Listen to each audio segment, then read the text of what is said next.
जय हिंद साथियों, स्वागत है आपका एक बार फिर से द आइडियल हब के इस यूट्यूब चैनल पर। साथियों, पिछले वीडियो में हम लोगों ने बात किया था कि जो आर्थिक और राजनीतिक इतिहास पर महाजनपद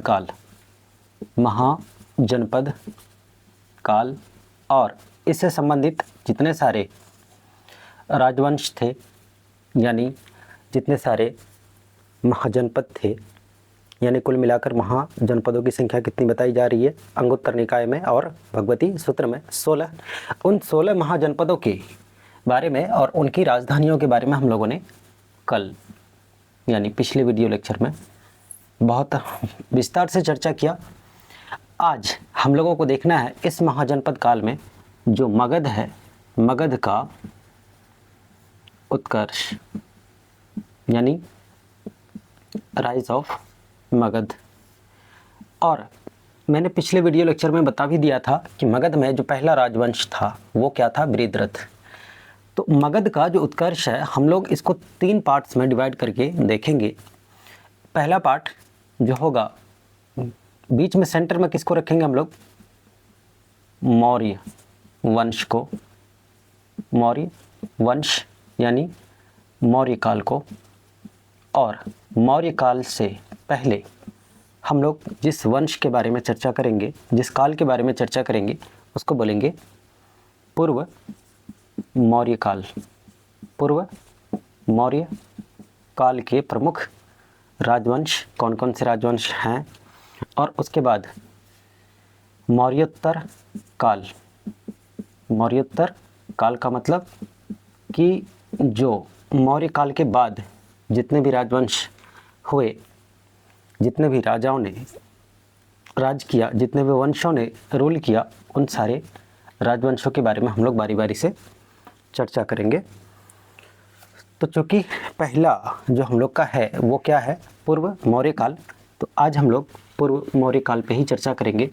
और पूर्व मौर्य काल में हम लोग जो राजवंश पढ़ने वाले हैं उसमें जो प्रमुख राजवंश है वो कौन कौन है, तो ध्यान रखें। एक तो आपके हर्यक वंश जिसका शासनकाल जो चला वो कब से कब तक चला, ये 544 बीसी से लेकर के 412 बीसी तक। इसके बाद हर्यक वंश के बाद हम लोग क्या पढ़ेंगे, शिशुनाग वंश, और जो कि चलेगा आपका 412 से लगभग 344 बीसी तक। और फिर तीसरा जो प्रमुख राजवंश होगा इसमें वो होगा आपका नंद वंश। और इस नंद वंश में हम लोग चर्चा करेंगे कब से कब तक का, 344 बीसी से लेकर के 323 बीसी तक का। और 323 बीसी में आप भी जानते हैं कि 323 बीसी में क्या होता है, सिकंदर का आक्रमण होता है। और जैसे ही सिकंदर का आक्रमण होता है, उस आक्रमण के बाद एक नए राजवंश की स्थापना होती है। यानी जो नंद वंश के आखिरी शासक घनानंद होते हैं, उनकी हत्या किसके द्वारा, चंद्रगुप्त मौर्य के द्वारा विष्णुगुप्त यानी कौटिल्य की मदद से। कौटिल्य किसका नाम होता है, तो कौटिल्य जो नाम होता है वो चाणक्य का नाम होता है। उसकी मदद से क्या किया जाता है, हत्या कर दिया जाता है। और इसके बाद फिर शुरू होता है एक नया राजवंश जिसको हम लोग क्या कहते हैं, मौर्य वंश। मौर्य वंश ही वो राजवंश था जिसने सबसे पहले राष्ट्र का निर्माण किया था, देश का निर्माण किया था। अदरवाइज इससे पहले क्या चल रहा था, इससे पहले तो महाजनपद तक ही सीमित था। महाजनपद मैंने बताया था कि कबीला से बना जन, जन से बना महाजनपद, और फिर जनपद, जनपद से महाजनपद, और फिर देश या राष्ट्र। तो चलिए आइए हर्यक वंश के बारे में हम लोग पहले चर्चा करते हैं कि जो हर्यक वंश है,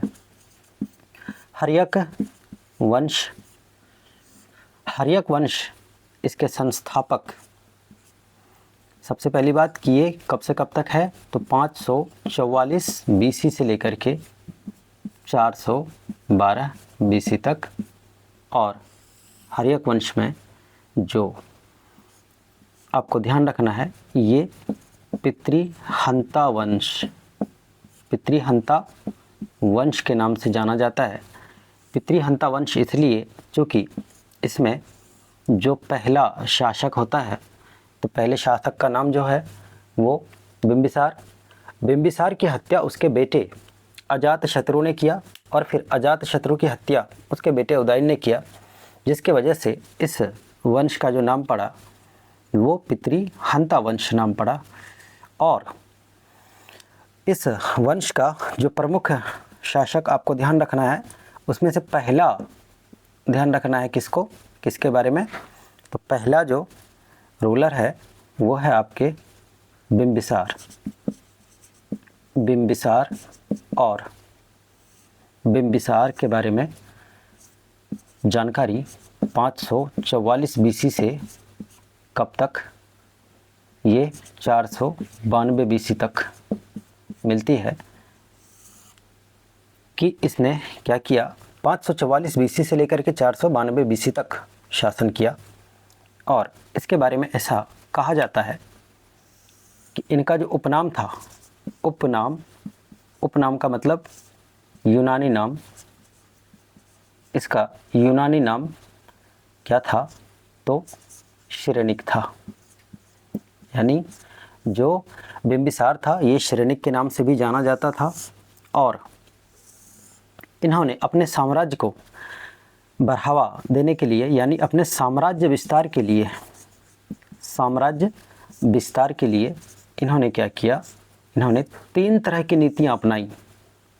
कोई भी अपने साम्राज्य को बढ़ाने के लिए कुछ ना कुछ नीति अपनाते हैं, तो इन्होंने भी क्या किया, अपने साम्राज्य के विस्तार के लिए 3 तरह की नीति अपनाए।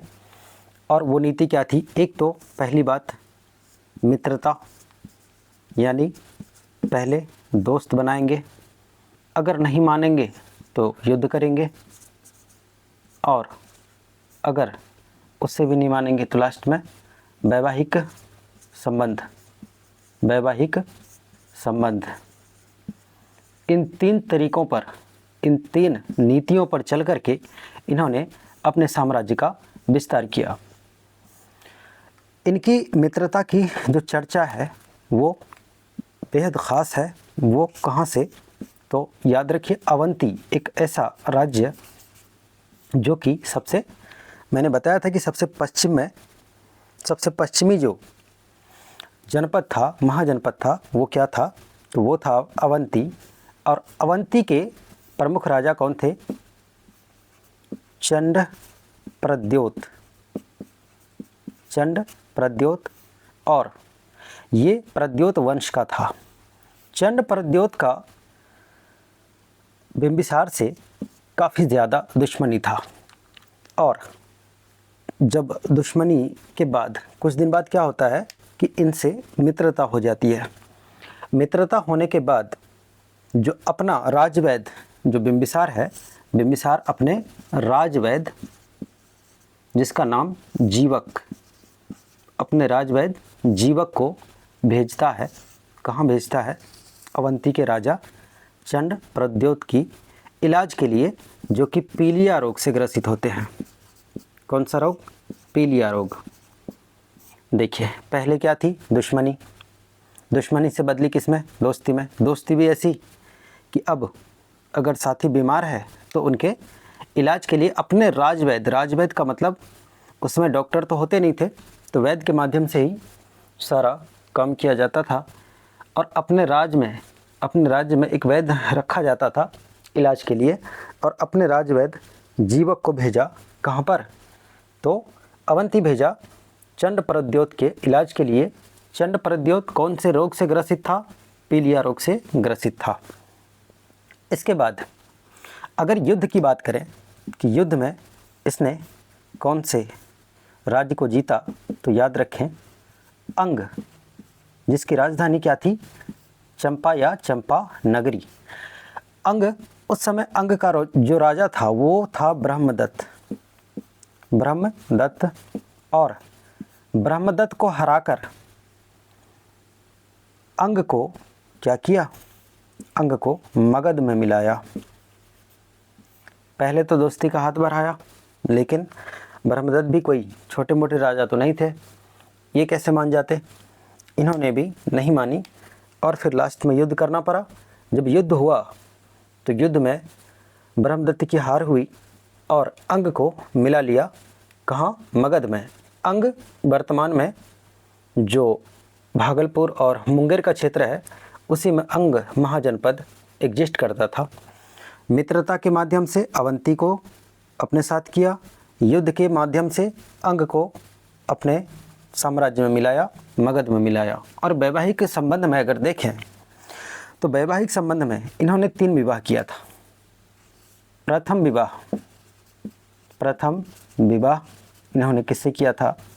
तो याद रखें, प्रथम विवाह इसने किया था लिच्छवी के जो राजा, जिनका नाम था चेटक की ही एक बहन थी जिसका नाम था चेलना, या कहीं कहीं इसी को कुछ बुक में छलना भी कहा जाता है। पहली विवाह किनसे करी? लिच्छवी के राजा चेटक की बहन चेलना से, और इस तरह से दोस्ती हो गई किनसे? वैवाहिक संबंध के माध्यम से ये अपने हो गए लिच्छवी।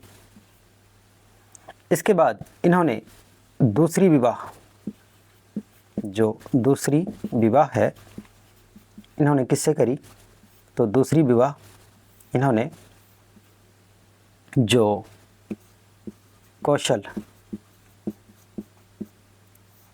कौशल के राजा प्रसेनजीत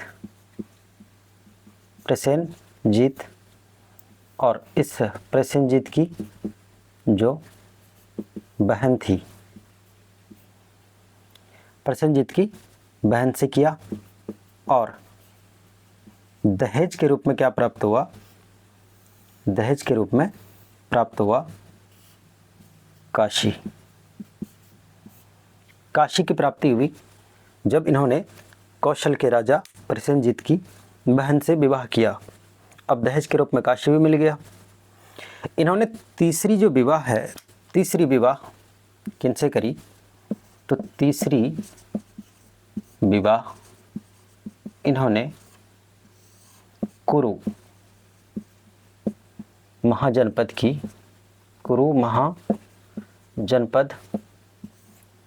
इसकी राजकुमारी से किया। और इस तरह से कुरु भी क्या हुए? कुरु भी इनके दोस्त बन गए। अब दुश्मनी तो रहेगी नहीं और साम्राज्य विस्तार करने का बहुत एक अच्छा मौका मिला। तीसरा विवाह कुरु की राजकुमारी किनसे? कुरु की राजकुमारी से किया। और इसके बाद आपको क्या ध्यान रखना है इसके बारे में? इसकी जो पहली राजधानी थी, किसकी? मगध की पहली राजधानी ये कहाँ थी? राजगिरी या राजगीर, या इसी को क्या कहा जाता है? गिरिव्रज के नाम से भी जाना जाता है। तो पहली राजधानी राजगिरी या फिर गिरिव्रज। 492 BC में इसी का जो बेटा है, इसके बेटा जिसका नाम क्या था? अजातशत्रु ने क्या किया? इनकी हत्या कर दिया और हत्या करके खुद राजगद्दी पर बैठा। और फिर अब हम लोग को देखना है किसके बारे में? अजातशत्रु 492 से लेकर के BC 460 या 62 भी कहीं कहीं दिखता है। साथियों, जब अजातशत्रु अपने पिता को मारा, यानी अपने पिता की हत्या की, तो जैसा कि मैंने आपको बताया कि जो प्रसेनजीत है, प्रसेनजीत कौन? कौशल का जो राजा है प्रसेनजीत, उन्होंने अपनी बहन की शादी कराई थी किनसे? अपनी बहन की शादी, अपनी बहन का जो विवाह है वो किनसे कराया था? बिंबिसार से। अच्छा, उनकी बहन का नाम, अच्छा नाम बता देता हूँ, कौशल देवी नाम था, कौशल देवी, और इसी का दूसरा नाम महाकौशला भी है। इनसे जब विवाह कराया तो विवाह कराने के बाद क्या मिला? दहेज के रूप में क्या मिला? काशी, ये दहेज में प्राप्त हुआ। और अगर वो अपने पिता को मार दिए, मतलब अपने पिता की हत्या कर दिए, तो प्रसेनजीत की बहन क्या हो गई? विधवा। इसलिए प्रसेनजीत ने क्या किया? काशी को वापस से छीन लिया। जब काशी को वापस से छीना तो फिर क्या हुआ? अजात शत्रु के साथ युद्ध हुआ। कहने का मतलब, जो अजात शत्रु है इसने काशी पर क्या किया? आक्रमण किया, और काशी पर आक्रमण करके उसे मगध में मिलाया। मगध में मिलाने से पहले उन्होंने 2 शर्तें रखी अपने मामा जी से। 2 शर्तें क्या रखी? जब आक्रमण किया तो आक्रमण करने के बाद जो प्रसेनजीत की एक बेटी थी, प्रसेनजीत की बेटी, इसका नाम था वाजिरा। इन्होंने शर्त ये रखी कि वाजिरा से मेरी विवाह कराए आप।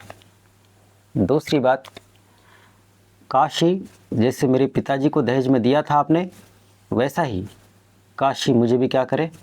दहेज में दे दे। नहीं तो छीन के तो मैं ले ही लूँगा। तो उससे अच्छा है कि दहेज का नाम भी हो जाएगा और आपकी बेटी भी सुरक्षित रहेंगी, बेहतर होगा।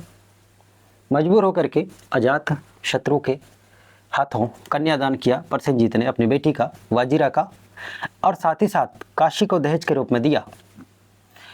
और अगली बात, इन्होंने 2 नए हथियार का आविष्कार किया युद्ध के लिए। और वो जो 2 नए हथियार थे, एक थे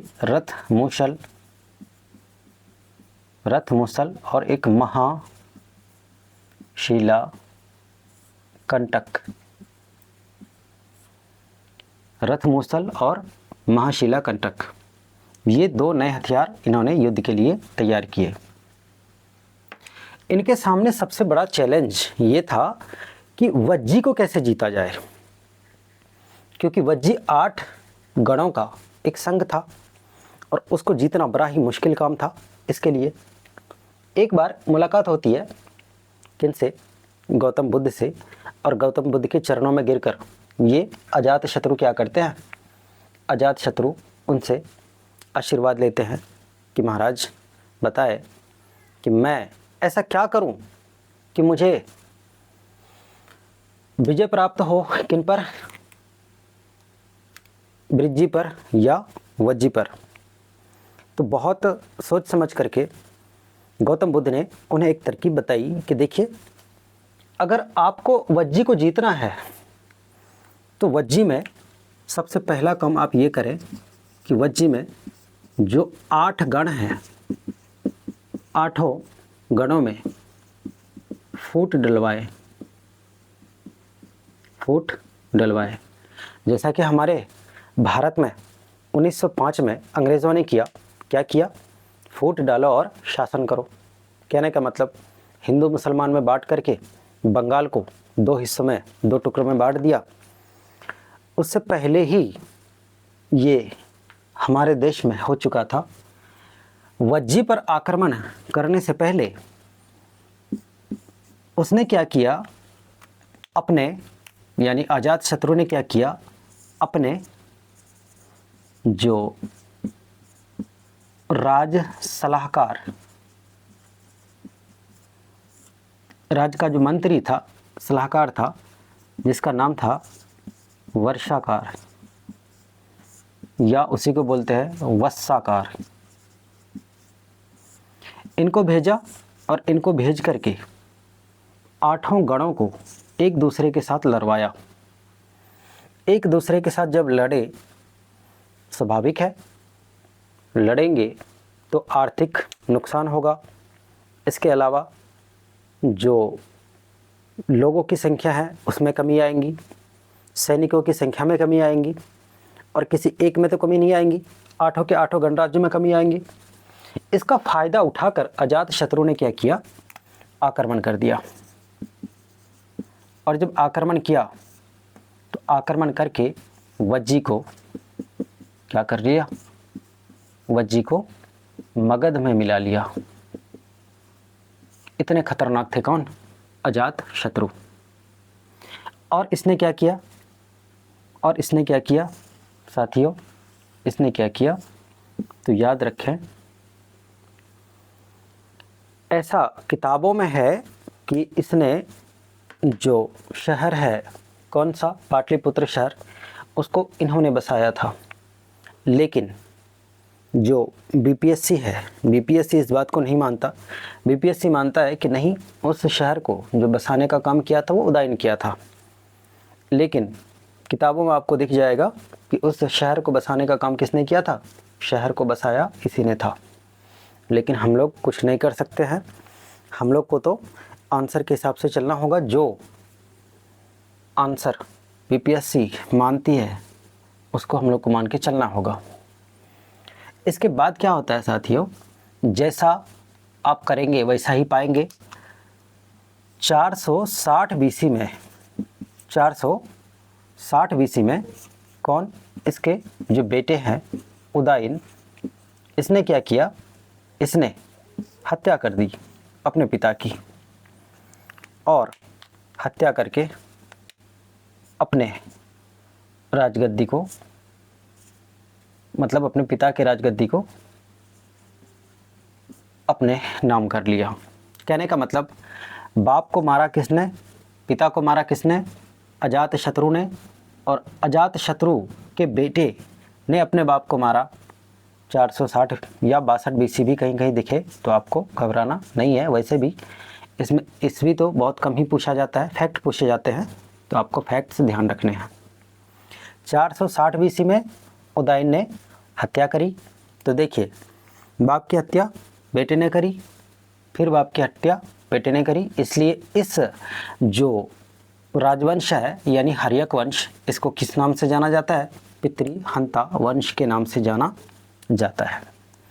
इसके बाद जो हम लोग को देखना है वो है उदयन, और उदयन का जो शासनकाल रहा ये 460 से लेकर 440 बीसी तक रहा। और इसने क्या काम किया, इनका तो सबसे बेहतरीन और सबसे मुख्य काम क्या था, सोन और गंगा, ये दोनों नदियों के, इन दोनों नदियों के संगम पर, जहाँ दोनों नदियाँ मिलती है, नदियों के संगम पर इसने क्या किया, इसने एक शहर बसाया, और उस शहर का नाम क्या रखा, पाटलिपुत्र। पाटलिपुत्र। और यही पाटलिपुत्र आज वर्तमान में हम लोग पटना के नाम से जानते हैं, जो कि आज भी हमारे बिहार की राजधानी है, बिहार का गौरव है। इसके बारे में ज़्यादा कुछ ध्यान नहीं रखना है, बस इतना काफ़ी है। इसके बाद इसमें 3 और शासक आए, जिसमें से एक था हर्यक, मुंडक, और एक था नागदशक। ये तीनों बारी बारी से क्या किए, 440 से लेकर 412 तक शासन किया। लेकिन ऐसा माना जाता है कि आखिरी अगर सबसे महान योद्धा थे तो वो उदयन थे। इसके बाद जो तीनों आए ये अयोग्य थे। अयोग्य का मतलब जिस लायक नहीं थे उस लायक गद्दी मिल चुकी थी इनको और संभालने में सक्षम नहीं रहे। और नागदशक की हत्या इसी के महामात्य, महामात्य का मतलब होता है इसी के प्रधानमंत्री, प्रधानमंत्री, ये आज का वाला प्रधानमंत्री नहीं। उस समय जो प्रधानमंत्री होता था तो राजा के अंडर होता था, राजा के नीचे होता था। महामात्य की हत्या, मतलब महामात्य ने हत्या कर दी किसकी, नागदशक की, और उसका नाम क्या था, तो उसका नाम था शिशुनाग। और फिर एक नए राजवंश की स्थापना करी और उस राजवंश का नाम क्या था, शिशुनाग वंश। शिशुनाग वंश के नाम से जाना गया। और इस की जो स्थापना है, संस्थापक कौन है, आप खुद ही देख पा रहे हैं, संस्थापक वो खुद है। और इसने क्या किया, इनके मुख्य कार्य को देखते हैं। ये शिशुनाग वंश जो है ये कब से कब तक रहा, तो साथियों 412 से लेकर 344 बीसी तक, 412 बीसी से लेकर के 344 बीसी तक जो शासनकाल रहेगा वो किसका रहेगा, शिशुनाग वंश का। इसमें आपको दो ही प्रमुख राजवंश, मतलब प्रमुख रूलर, शासक के नाम याद रखने हैं। एक तो शिशुनाग खुद, और इसके दो मुख्य कार्य। पहला कार्य तो आपको ये ध्यान रखना है कि इन्होंने क्या किया, इन्होंने वैशाली को, किसको, वैशाली को अपना क्या बनाया, अपनी राजधानी बनाया। वैशाली को अपनी राजधानी बनाया। और दूसरी बात इसके लिए आपको ध्यान ये रखना है कि वो जो सबसे ज़्यादा ही करीबी थे किसके, बिंबिसार के, अवंती। तो अवंती पर इसने क्या कर दिया, अवंती पर आक्रमण कर दिया।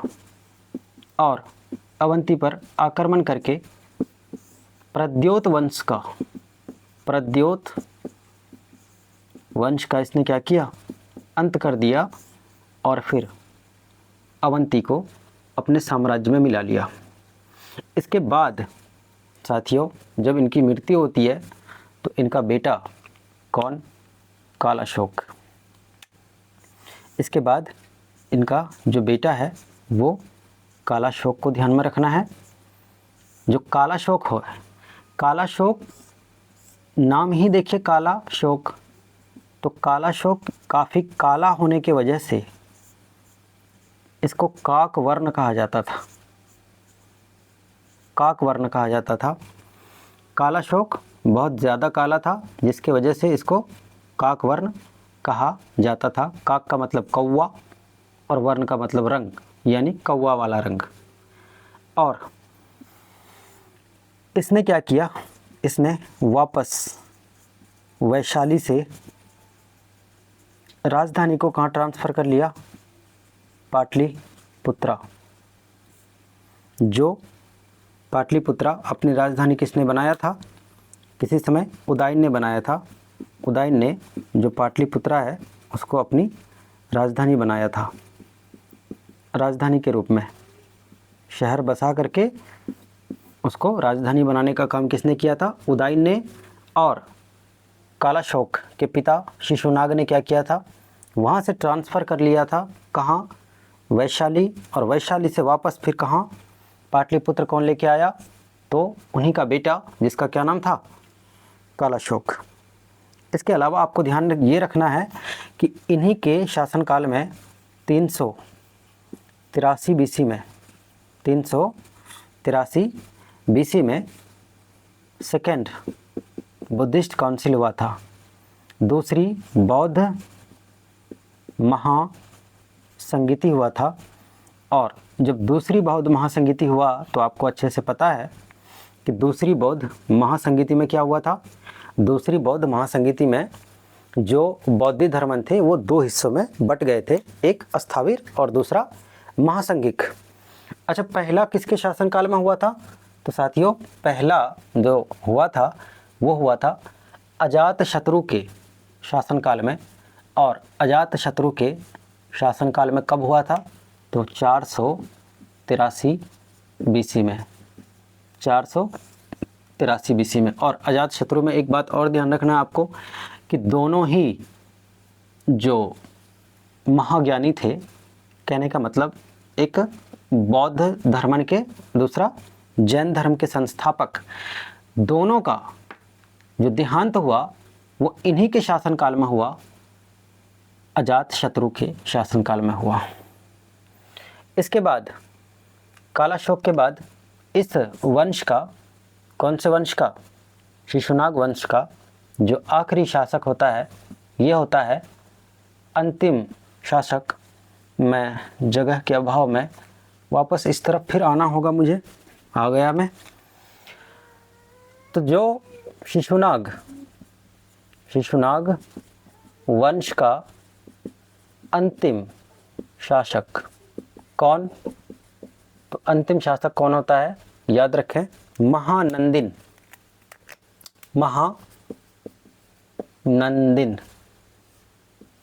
और महानंदिन की हत्या इसी के जो सचिव होते हैं इन्होंने करी। और इसके सचिव का क्या नाम था, इसके सचिव का नाम था महापद्मानंद। महापद्मानंद ने क्या किया, महानंदिन की हत्या कर दिया और फिर से एक नए राजवंश की स्थापना करी, जो किस नाम से जाना गया, जो जाना गया नंद वंश के नाम से, नंद वंश। और ये नंद वंश कब से कब तक चला, 344 BC से लेकर के 323 BC तक।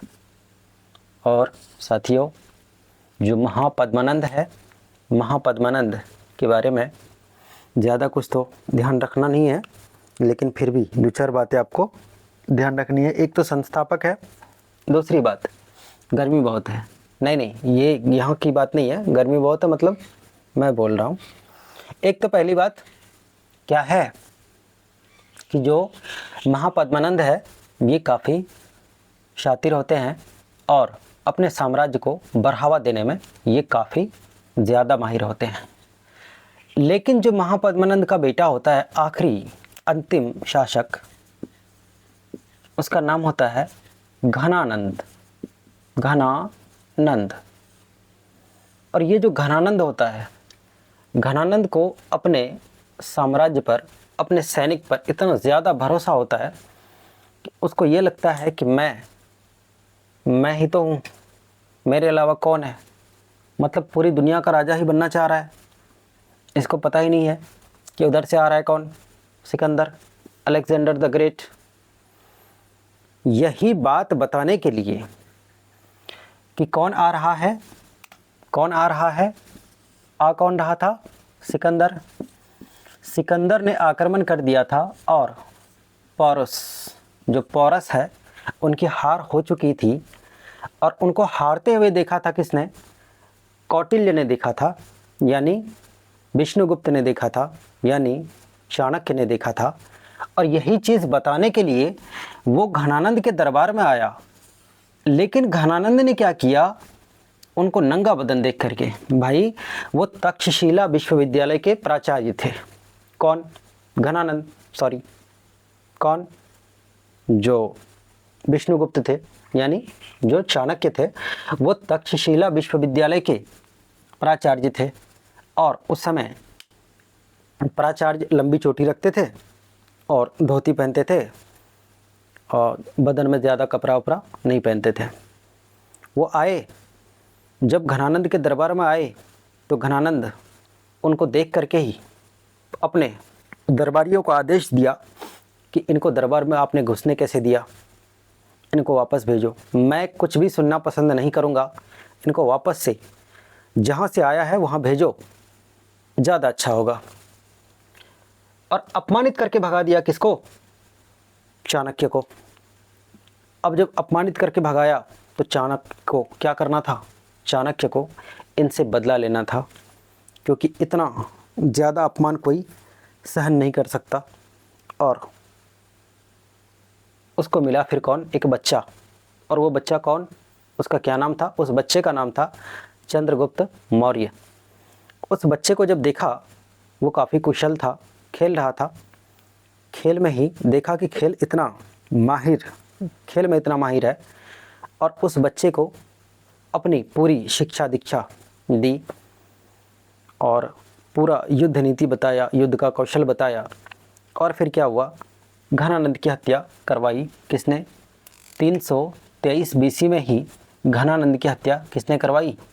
तो चाणक्य ने करवाई। किसके द्वारा करवाई? चंद्रगुप्त मौर्य के द्वारा।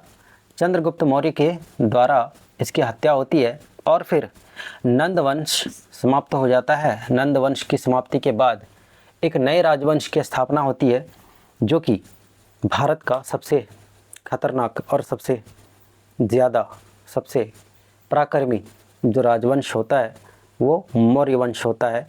उसके बाद गुप्ता वंश भी होता है, लेकिन पहला जो खतरनाक और पहला जो क्या कहते हैं उसको, विस्तार और सुयोग्य शासनकाल होता है वो किसका होता है?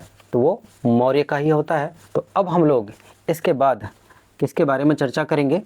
तो मौर्य वंश के बारे में चर्चा करेंगे।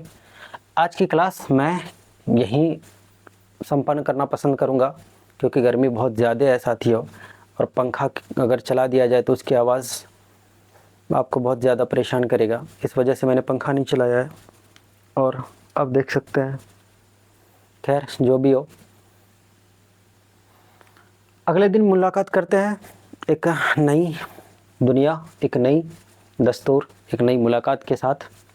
और फिर से चंद्रगुप्त मौर्य को हम लोग वापस से इस बोर्ड पर बुलाएंगे, उनके बारे में चर्चा करेंगे, फिर इसी हाथ से उसको क्या करेंगे, वापस उसी दुनिया में भेज देंगे जहाँ बेचारा जाके आज पड़े हुए हैं।